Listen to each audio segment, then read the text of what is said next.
اعوذ باللہ من الشیطان الرجیم بسم اللہ الرحمن الرحیم ان اللہ وملائکتہ یصلون علی النبی یا ایہا الذین آمنوا صلوا علیہ وسلموا تسلیما اللہم صلی علی سیدنا و مولانا محمد وعلی آل سیدنا و مولانا محمد وبارک وسلم صلی علیہ۔ تمام تر تعریف و توصیف اللہ جل وعلا کے لیے ہے جو خالق کائنات بھی ہے اور مالک شجاعت بھی۔ معزز ناظرین کرام، السلام علیکم ورحمۃ اللہ وبرکاتہ۔ آج ہم ایک نئے پروگرام کے ساتھ آپ کی حاضر خدمت ہیں۔ آج کا ہمارا موضوع ہے حجیت حدیث۔ ناظرین کرام، آپ جانتے ہیں کہ اسلام سرچشمہ رشد و ہدایت ہے۔ اسلام دین فطرت ہے، دین اکمل و کامل ہے۔ بلا شبہ دین اسلام اپنے ماننے والوں کی زندگی کے ہر شعبہ میں رہنمائی کرتا ہے۔ وہ کوئی معاشرتی معاملہ ہو، کوئی معاشی معاملہ ہو، کوئی اخلاقی معاملہ ہو، ایمانیات ہوں یا عملیات ہوں، وہ معاملات ہوں یا اخلاق و عادات و اطوار ہوں، اسلام اپنے ماننے والوں کو کسی گوشہ میں بھی تنہا نہیں چھوڑتا ہے، بلکہ ہر قدم پر دین اسلام اپنے ماننے والوں کی رہنمائی کرتا ہے۔ اسلام کے ان احکامات کا ماخذ عموماً اللہ وحدہ لا شریک کی کتاب قرآن مجید فرقان حمید ہے۔ اس کے علاوہ اسلام میں اسلامی احکامات کے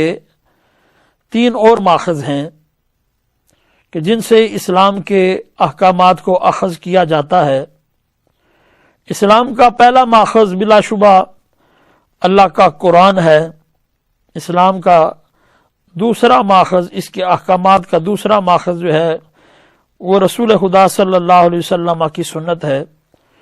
اس کا تیسرا ماخذ جو ہے وہ اجماع امت ہے، اور اس کا چوتھا ماخذ جو ہے وہ اجتہاد ہے۔ عموماً قرآن مجید فرقان حمید کی تعویل میں، تشریح میں لوگ اپنی عقل کے گھوڑے دوڑاتے ہیں اور اپنی اپنی طبیعت اور اپنے اپنے عقائد و نظریات کے مطابق اس کی تشریحات کرتے ہیں۔ لیکن قرآن مجید فرقان حمید کی جو تشریحات جناب احمد مجتبیٰ سیدنا محمد مصطفیٰ صلی اللہ علیہ وآلہ وسلم نے فرمائی ہیں، اس سے بڑھ کر کوئی تشریح اس کی قرآن دنیا میں موجود نہیں ہے۔ بلا شبہ جناب سرکار دو عالم صلی اللہ علیہ وسلم کی سیرت، آپ کا اسوہ، در حقیقت یہ قرآن مجید فرقان حمید کے احکام کا عملی نمونہ ہے۔ آج کے دور میں تن آسان اور دین متین کے احکامات کو اپنے لیے ادک سمجھنے والے، مشکل سمجھنے والے اپنے لیے ایک رستہ نکالتے ہیں اور عوام کو یہ کہتے ہیں کہ حجیت صرف قرآن ہے، قرآن کے علاوہ ہمیں کسی چیز کی ضرورت نہیں ہے۔ حالانکہ قرآن مجید فرقان حمید وہ کتاب ہے کہ جب تک آپ رسول خدا صلی اللہ علیہ وسلم کی سیرت، حضور کی حدیث اور حضور کی سنت کی روشنی میں قرآن نہ سمجھیں، ہمیں قرآن کے احکامات سمجھ میں نہیں آتے ہیں۔ اس کی مثال دیتا چلوں، اللہ کریم نے اپنے پاک کلام میں ارشاد فرمایا وَأَقِیمُوا الصَّلَاةَ، نماز کو قائم کرو، لیکن کہیں بھی قرآن حکیم کی 6666 آیات میں نہیں بتایا ہے کہ اس نماز کے کتنے فرائض ہوتے ہیں، اور کہیں بھی یہ نہیں بتایا ہے کہ کس طرح ادا کرو، اس کی حرکات و سکنات کیسے ہوں۔ صرف نماز کہہ دیا گیا۔ اب ہمیں پتہ نہیں تھا کہ یہ نماز فزیکلی ہے یا وربلی ہے، اس کو کیسے ادا کرنا ہے۔ نماز، اور پھر ہر ان نمازوں کی جو رکعات ہیں کہ فجر میں کتنی رکعتیں ہیں، ظہر میں کتنی رکعتیں ہیں، عصر میں کتنی رکعتیں فرض ہیں، مغرب میں کتنی رکعتیں فرض ہیں، اور عشاء میں کتنی رکعتیں فرض ہیں، یہ آپ کو قرآن مجید کے کسی پارہ میں اس کی تفصیل نہیں ملتی ہے۔ پھر اس نماز پڑھنے کی کیفیت کیا ہوگی، رکوع کیسے کرنا ہے، قیام کیسے کرنا ہے، سجدہ کیسے کرنا ہے، تشہد کیسے بیٹھنا ہے، کہیں بھی قرآن مجید فرقان حمید کے آیات میں آپ کو اس کی تفصیل نہیں ملتی ہے۔ اور اس بات کو اور آسان اگر کریں تو ہمیں سیدہ عائشہ صدیقہ رضی اللہ تعالی عنہا کے دربار پاک میں حاضر ہونا پڑے گا کہ آپ کی خدمت میں ایک صحابی حاضر ہوئے اور نبی رحمت صلی اللہ علیہ وآلہ وسلم کے اسوہ کے بارے میں سوال کیا کہ اے ام المومنین ہمیں بتائیے کہ حضور کا اسوہ کیا تھا، حضور کے اخلاق، حضور کے عادات و اطوار، حضور کی سیرت کیسی تھی۔ تو بجائے اس کے کہ آپ اس کے بارے میں کوئی ڈیٹیل سے بات کرتی، آپ نے ایک جملے میں بات کو مکمل کیا اور فرمایا کان خلقہ القرآن، نبی رحمت صلی اللہ علیہ وسلم کا جو خلق تھا نا وہ قرآن ہے۔ اگر تم حضور کا خلق دیکھنا چاہتے ہو تو قرآن پڑھتے جاؤ، کیونکہ قرآن میں جو جو تھیوری کی شکل میں موجود ہے مصطفیٰ کریم صلی اللہ علیہ وسلم اس کا پریکٹیکل ہے۔ جو قرآن میں جو تھیوری پیش کی گئی ہے، جو کانسیپٹ پیش کیے گئے ہیں، جو قرآن حکیم کی تعلیمات ہیں، ان پر اگر کسی نے عمل کر کے دکھایا ہے، ان کو کسی نے پریکٹیکل فارم میں پیش کیا ہے تو وہ جناب رسالت مآب صلی اللہ علیہ وسلم کی ذات والا صفات ہے۔ اسی طرح جب ہم نماز کی بات کرتے ہیں تو حضور نبی رحمت صلی اللہ علیہ وسلم نے فرمایا صلو کما رأیتمونی اصلی، او کما قال علیہ الصلوۃ والسلام، حضور نے فرمایا سلو، نماز پڑھا کرو، کما رأیتمونی، جس طرح کہ تم مجھے دیکھتے ہو، اصلی کہ میں نماز پڑھتا ہوں، یعنی نماز یوں پڑھا کرو جس طرح میں نماز پڑھتا ہوں۔ کائنات میں کوئی شخص بھی یہ دعویٰ نہیں کر سکتا ہے سوائے رسالت مآب صلی اللہ علیہ وسلم کے کہ جو میں کر رہا ہوں یہ دین ہے۔ یہ مصطفیٰ کریم صلی اللہ علیہ وسلم کی ذات والا صفات ہے کہ اللہ پاک نے اپنے قرآن میں ارشاد تو فرما دیا کہ اللہ کے گھر کا حج کرو، لیکن کہیں بھی یہ موجود نہیں ہے کہ حج کے مناسک ہیں کیا۔ قرآن مجید کے کسی حصہ میں، قرآن مجید کی کسی صورت میں، قرآن مجید کے کسی پارہ میں ان کا احاطہ نہیں کیا گیا ہے، ان کو تفصیل سے بیان نہیں کیا گیا ہے کہ حج کرنا ہے تو کیسے کرنا۔ کہیں بھی یہ نہیں بیان کیا گیا ہے کہ حج کی کیفیت کیا ہونی چاہیے، کہیں بھی یہ نہیں بتایا گیا ہے کہ طواف کتنے چکر لگانے چاہیے۔ قرآن مجید میں کہیں یہ نہیں لکھا ہے کہ تم نے جو ہے سعی کرنی ہے تو کیسے کرنی ہے، کہاں سے شروع کرنی ہے تو کہاں پر ختم کرنی ہے۔ کہیں پر نہیں لکھا گیا ہے کہ مینا میں تم نے رہنا ہے تو کب سے رہنا اور کتنے دن رہنا ہے۔ کہیں بھی قرآن مجید میں یہ نہیں لکھا ہے کہ مزدلفہ کب پہنچنا ہے، عرفات میں کتنا قیام کرنا ہے، اور عرفات میں رہ کر جو ہے عرفات میں کیا دعائیں مانگنی ہیں، عرفات سے جب مزدلفہ جانا ہے تو مغرب اور عشاء کی نمازیں کیسے ادا کرنی ہیں۔ کہیں بھی قرآن مجید میں آپ کو یہ احکامات نہیں ملتے۔ پھر جب قربانی کرنی ہے تو کہیں بھی آپ کو یہ حکم نہیں ملتا ہے کہ قربانی کا جو جانور ہو اس میں یہ شرائط پائی جائے۔ آج جب ہم قربانی کرنے لگتے ہیں تو ہمیں بتایا جاتا ہے کہ قربانی کا جانور ایسا نہ ہونا چاہیے، اس کا ایسا ہونا چاہیے، اس کی عمر ایسی ہونی چاہیے، اس کا سینگ ٹوٹا نہیں ہونا چاہیے، وہ بیمار نہیں ہونا چاہیے، لاغر، اسی طرح اعلیٰ حاضر کے آس بہت سی شرائط ہوتی ہیں۔ قرآن مجید فرقان حمید میں آپ کو ایسی کوئی شرط نظر نہیں آتی۔ اسی طرح آپ دیکھتے ہیں کہ جو رمی جمار ہے، یعنی کہ جو رمی کرنا ہے شیطان کو، جمرات پر رمی کرنا ہے، تو ان جمرات کی جو رمی ہے قرآن مجید میں کہیں نہیں لکھا ہوا ہے کہ پہلا جو بڑا شیطان ہے، درمیانہ شیطان ہے اور چھوٹا شیطان ہے۔ کہیں پر اس کی ڈیٹیل نہیں ملتی ہے۔ المختصر، حضور نبی رحمت صلی اللہ علیہ وآلہ وسلم کا اسوہ، حضور کا عمل، یہ اسلام میں حجیت کا درجہ رکھتا ہے، کیونکہ اللہ رب العزت نے اپنے پاک کلام میں ارشاد میں اطیعوا اللہ و اطیعوا الرسول، اللہ کی اطاعت کرو اور اس کے پیارے حبیب صلی اللہ علیہ وسلم کی اطاعت کرو۔ اور پھر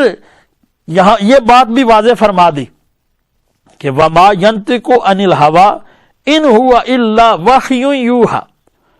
کہ یہ جو اپنی زبان سے تکلم فرماتے ہیں،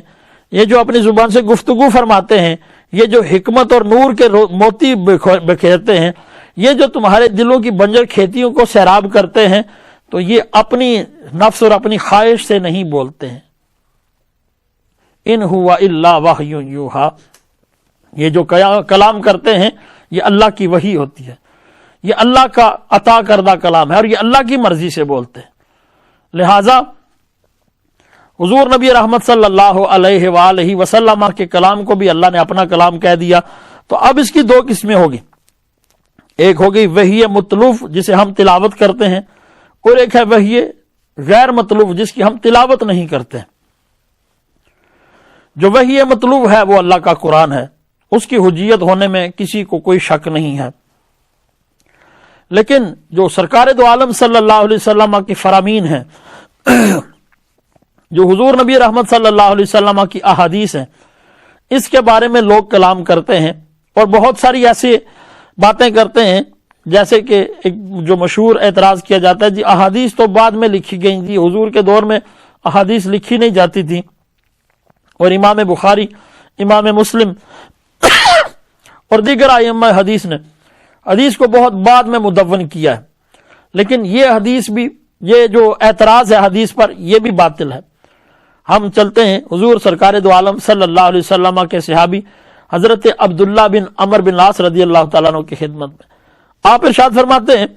کہ میں نبی رحمت صلی اللہ علیہ وسلم کی حدیث کو لکھا کرتا تھا، جو بھی حضور ارشاد فرماتے میں لکھ لیا کرتا تھا۔ ایک مرتبہ مجھے حضرت فاروق اعظم رضی اللہ تعالیٰ عنہ نے ارشاد فرمایا، بھتیجے تم ہر حال میں جو بھی حضور ارشاد فرماتے ہیں وہ تم لکھ لیتے ہو، حالانکہ انسانی طبیعت جو ہے وہ کبھی خوشگوار ہوتی ہے، کبھی موڈ اچھا ہوتا ہے، اور کبھی طبیعت پر غضب غالب ہوتا ہے، کبھی طبیعت پر اکتاہٹ ہوتی ہے، کبھی انسان کا رویہ جو ہے وہ ایسا ہوتا ہے کہ انسان کمفرٹیبل فیل نہیں کر رہا ہوتا، تو تم ہر حال میں ہر بات لکھ لیتے ہو، تو کہیں ایسا نہ ہو کہ کوئی ایسی بات آ جائے کہ جو بعد والے لوگوں جو ہے ان پر گراں گزرے۔ تو آپ نے لکھنا چھوڑ دیا، حتیٰ کہ ایک دن سرکار دو عالم صلی اللہ علیہ وسلم نے اپنی التفات آپ کی طرف فرمائی، توجہ فرمائی، اور ارشاد فرمایا کیا ہوا عبداللہ تم اب حدیث لکھتے نہیں ہو؟ تو حضرت عبداللہ بن عمر بن العاص عرض کرتے ہیں میں نے عرض کیا پیارے آقا صلی اللہ علیہ وسلم فدا کا ابی و امی، میرے آقا میں آپ کے فرامین لکھتا تھا، لیکن مجھے حضرت فاروق اعظم نے، مجھے حضرت عمر فاروق نے منع کر دیا کہ ہر بات لکھنے کی نہیں ہوتی ہے، چونکہ انسانی طبائع مختلف اوقات میں مختلف ہوتی ہیں، تو تم ہر حال میں لکھتے ہو، تو لہٰذا لکھنا چھوڑ دو۔ تو میں نے لکھنا چھوڑ دیا۔ سرکار دو عالم صلی اللہ علیہ وآلہ وسلم نے ارشاد فرمایا قسم ہے اس ذات کی جس کے قبضہ قدرت میں مجھ محمد کی جان ہے، اور اشارہ کیا اس زبان سے سوائے حق کے کچھ نہیں نکلتا۔ تو پتہ چلا سرکار دو عالم صلی اللہ علیہ وسلم کا نطق وحی الہی ہے، اور جو حضور کا فرمان ہے وہ حجیت رکھتا ہے۔ لہٰذا حضور نبی رحمت صلی اللہ علیہ وسلم کی حدیث کی حجیت پر جو اعتراضات آتے ہیں یہ سارے لیم ایکسکیوزز ہیں اور ان کی کوئی حقیقت نہیں ہے۔ ہم یہ جو حدیث کا سلسلہ شروع کرنے جا رہے ہیں، ہم اس خوبصورت سلسلے میں آقا نامدار صلی اللہ علیہ وآلہ وسلم کی احادیث کو آپ کے سامنے پیش کیا کریں گے، ان پر گفتگو ہوا کرے گی، اس میں جو احکام ہوں گے، جو اوامر ہوں گے، جو نواہی ہوں گے، ان پر گفتگو ہوا کرے گی۔ اس کے ساتھ ساتھ آج آپ کو یہ بتا دوں اللہ کے پیارے حبیب صلی اللہ علیہ وآلہ وسلم نے ارشاد فرمایا کہ جو شخص قیامت کے دن اس حال میں اللہ کی بارگاہ میں حاضر ہوا کہ اسے 40 احادیث یاد تھیں، جس نے دنیا میں 40 احادیث 40 میری باتیں زبانی یاد کر لیں، فرمایا قیامت کے دن اللہ کریم اسے علماء کے درجہ میں اٹھائیں گے، قیامت کے دن اسے حضور علماء کے زمرہ میں اٹھائیں گے اور علماء کی صحبت میں اٹھائیں گے۔ لہٰذا آئیں کوشش کرتے ہیں کہ اپنے اس پروگرام میں اور اپنے اس سلسلے میں اللہ کے پیارے حبیب صلی اللہ علیہ وسلم کی احادیث کو یاد کرنے کی کوشش کریں گے، اس کو پڑھنے سمجھنے اور اس پر عمل کرنے کی کوشش کریں گے، کیونکہ اللہ کے پیارے حبیب صلی اللہ علیہ وآلہ وسلم نے یہ دعا ارشاد فرمائی نضر اللہ، اللہ کریم اس شخص کے چہرے کو تر و تازہ رکھے کہ جس نے میری بات کو سنا، اسے یاد کیا اور دوسرے تک پہنچایا۔ تو یہ حضور نبی رحمت صلی اللہ علیہ وسلم کی بارگاہ سے دعا کا بھی اثر ہوتا ہے کہ جتنے بھی محدثین ہوتے ہیں آپ دیکھتے ہیں کہ ان کے چہرے بڑے تر و تازہ ہوتے ہیں، ان کے چہروں پر بڑی رونق ہوتی ہے، کیونکہ وہ حضور کی حدیث پڑھاتے ہیں اور حضور کے اس دعا کے جو ہیں وہ مصداق ہوتے ہیں۔ اب حدیث طیبہ ہم جو پڑھتے ہیں، جو اس کو ایک لفظ اور بولا وہ جاتا ہوا ہے سنت۔ اب کئی لوگ سنت کا لفظ استعمال کرتے ہیں، کئی حدیث کا لفظ استعمال کرتے ہیں۔ اب دیکھنا یہ ہے کہ آیا سنت اور حدیث یہ ایک ہی معنی میں استعمال ہوتے ہیں یا یہ مختلف معنی میں استعمال ہوتے ہیں. سنت کو دیکھا جائے تو سنت کا معنی یہ رستہ ہوتا ہے، لیکن جو حدیث ہے تو یہ حدیث کا لغوی معنی تو ہوتا ہے نئی بات، لیکن یہ جب حدیث نبویہ کے لیے مختص ہو گیا تو یہ سنت کا لفظ جو ہے یہ کافی اس میں وسعت ہے. اس میں اسے سنت صحابہ بھی، صحابہ کے جو اقوال و افکار ہوتے ہیں انہیں بھی سنت صحابہ کہا جاتا ہے. اسی طرح اللہ کے پیارے حبیب صلی اللہ علیہ وسلم کے اعمال و اقوال و افعال کو بھی سنت کہا جاتا ہے. اور اللہ کے جو اپنے طریق ہوتے ہیں، جو اللہ کی جو کام کرنے کے جو اپنے طریقے ہیں یا اللہ کی جو قدرتیں ہیں، ان کو بھی جو اللہ ایک خاص کسی کام کو اگر ایک ترتیب سے فرماتے تو اسے سنت الہیہ کہا جاتا ہے. تو سنت کا لفظ جو ہے یہ کافی زیادہ اس میں وسعت ہے، لیکن جو حدیث کا لفظ ہے یہ حدیث نبی صلی اللہ علیہ وسلم کے لیے مختص ہے. اب جو اللہ کے پیارے رسول صلی اللہ علیہ وسلم کی سنت ہے اس کی تین قسمیں. ایک سنت ہے سنت قولی، یعنی ایسا کام جو اللہ کے پیارے رسول صلی اللہ علیہ وسلم نے زبان سے ارشاد فرمایا. حضور نبی رحمت صلی اللہ علیہ وسلم کی احادیث کے جو مجموعہ حاجات ہیں کہ جس میں حضور نبی کریم صلی اللہ علیہ وسلم فرما رہے ہیں، کسی کام کے کرنے کا حکم دے رہے ہیں یا کسی کام سے روک رہے ہیں یا کسی کام کی ترغیب دلا رہے ہیں یا کسی کام سے کی ترہیب دلا رہے ہیں، تو ایسے سارے کام جو ہیں انہیں سنت قولی کہا جاتا ہے. پھر دوسری قسم سنت فعلی کہلاتی ہے، یعنی حضور نبی رحمت صلی اللہ علیہ وسلم کا ایسا عمل جو حضور نے کیا تو صحیح، لیکن حضور نے کسی کو اس کے کرنے کا حکم نہیں دیا لیکن حضور نے کیا، تو ایسے حدیث کو بھی، ایسی سنت کو بھی سنت فعلی کہا جاتا ہے. یعنی حضور نبی رحمت صلی اللہ علیہ وسلم نے وہ کام کیا. جس طرح کہ حضور نبی رحمت صلی اللہ علیہ وسلم صیام وصال رکھا کرتے تھے لیکن آپ نے کسی کو بھی کرنے کا حکم نہیں دیا. پھر اسی طرح حضور نبی کریم صلی اللہ علیہ وسلم مسواک فرمایا کرتے، ہر نماز کے لیے آپ مسواک کرتے تھے اور آپ ارشاد فرمایا کرتے تھے میرا دل کرتا ہے کہ میرے امتی جو ہیں وہ ہر نماز کے ساتھ مسواک کریں، لیکن مجھے اس بات کا ڈر ہے کہ وہ مشقت میں نہ پڑ جائیں، چونکہ ان کا کسی بھی مومن کا مشقت میں پڑنا اللہ کے پیارے حبیب صلی اللہ علیہ وسلم پر گراں گزرتا ہے. قرآن نے بھی اس کی گواہی دی ہے کہ ہماری تکلیف میں پڑنا حضور پر گراں گزرتا ہے، تو حضور اپنی امت کے لیے اتنی بھی مشقت نہیں جو ہے پسند فرماتے. تو حضور نبی رحمت صلی اللہ علیہ وسلم کا ایسا عمل جس میں حضور نے خود تو عمل کیا لیکن کسی کو حکم نہیں دیا، تو ایسا عمل جو ہے اسے سنت فعلی کہا جاتا ہے. پھر ایک ہے سنت تقریری، یعنی کہ ایسی سنت جس میں نبی کریم صلی اللہ علیہ وآلہ وسلم نے کسی کو کوئی کام کرتے ہوئے دیکھا، لیکن وہ آدمی کام کر رہا تھا، کوئی کام کر رہا تھا، لیکن حضور نے نہ ہی اس سے منع فرمایا اور نہ ہی اس کے کرنے کا حکم دیا. یہ سنت کی تیسری قسم ہے کہ کوئی کام انسان کر رہا ہو لیکن پیارے حبیب صلی اللہ علیہ وآلہ وسلم نے نہ ہی اس سے روکا ہو اور نہ ہی اس کے کرنے کا حکم دیا ہو. جیسے کہ حضور سرکار دو عالم صلی اللہ علیہ وآلہ وسلم کا نماز تراویح پڑھانا، آپ نے ایک دن پڑھائی اور اس کے بعد آپ تشریف نہیں لائے. بعد میں جب عرض کیا گیا یا رسول اللہ آپ تشریف نہیں لائے تو حضور نے فرمایا اس ڈر سے نہیں آیا کہ کہیں تم پر فرض نہ ہو جائے. لیکن بعد جو صحابہ پڑھتے رہے حضور نے انہیں منع نہیں فرمایا اور صحابہ جو ہے وہ نماز تراویح ادا کرتے رہے. بعد میں حضرت فاروق اعظم رضی اللہ تعالیٰ عنہ کے دور ہمایوں میں آپ نے ان صحابہ کو ایک جماعت پر جمع فرما دیا جو آج تک رائج ہے اور انشاءاللہ قیامت تک رائج رہے گا. تو یہ ایسا عمل ہے جسے سنت تقریری کہا جاتا ہے، یعنی حضور نبی کریم صلی اللہ علیہ وسلم نے وہاں پر آ کر کیا نہیں تو نہ ہی حضور نے کیا، اور اگر کسی نے کیا ہے تو حضور نے اسے منع نہیں فرمایا. حضور نے دیکھا کرتے ہوئے تو حضور نے دیکھتے ہوئے حضور نے منع نہیں فرمایا. تو ایسا عمل جو ہے وہ فعل تقریری کہلاتا ہے، سنت تقریری کہلاتا ہے. تو حضور نبی کریم صلی اللہ علیہ وسلم کی جو احادیث ہیں یہ حجیت کا مقام رکھتی ہیں، لہٰذا حضور نبی کریم رؤوف رحیم صلی اللہ علیہ وآلہ وسلم کے جو احادیث ہیں در حقیقت یہ قرآن کا خلاصہ ہیں، در حقیقت یہ قرآنی احکامات کو کھول کھول کر ہمارے لیے بیان کرتی ہیں. جب تک ہم رسول محتشم صلی اللہ علیہ وآلہ وسلم کو اور آپ سے محبت نہ کریں، آپ کی احادیث کو سمجھیں نہ، پڑھیں نہ، ان کو یاد نہ کریں، تب تک قرآن حکیم کے احکام کو، اللہ کے احکامات کو کما حق کو سمجھا نہیں جا سکتا. لہٰذا اس دور کے جہاں دین کے بہت سے تقاضے ہیں وہاں اس دور میں دین کا یہ تقاضا بھی ہے کہ ہم حضور سرکار دو عالم صلی اللہ علیہ وسلم کی احادیث کو پڑھیں، انہیں سمجھیں اور ان پر عمل کرنے کی کوشش کریں، کیونکہ حضور نبی رحمت صلی اللہ علیہ وسلم کے جو فرامین ہیں وہ کسی شعبے سے بھی تعلق رکھتے ہوں، وہ آئلی معاملات سے ان کا تعلق ہو، عبادات سے ان کا تعلق ہو، معاملات اور تجارت سے ان کا تعلق ہو، اگر یا کسی کی خلوت کے معاملات سے ان کا تعلق ہو، یہ حضور نبی رحمت صلی اللہ علیہ وسلم کی جو احادیث ہیں یہ ہماری ساری ضرورتوں کو پوری کرتی نظر آتی ہے۔ عموماً دنیا کے سارے لوگوں کو منع کیا جاتا ہے کہ وہ خلوت میں اپنے میاں اور بیوی کے جو اوقات اور معاملات ہوتے ہیں وہ کسی کے ساتھ شیئر نہ کریں،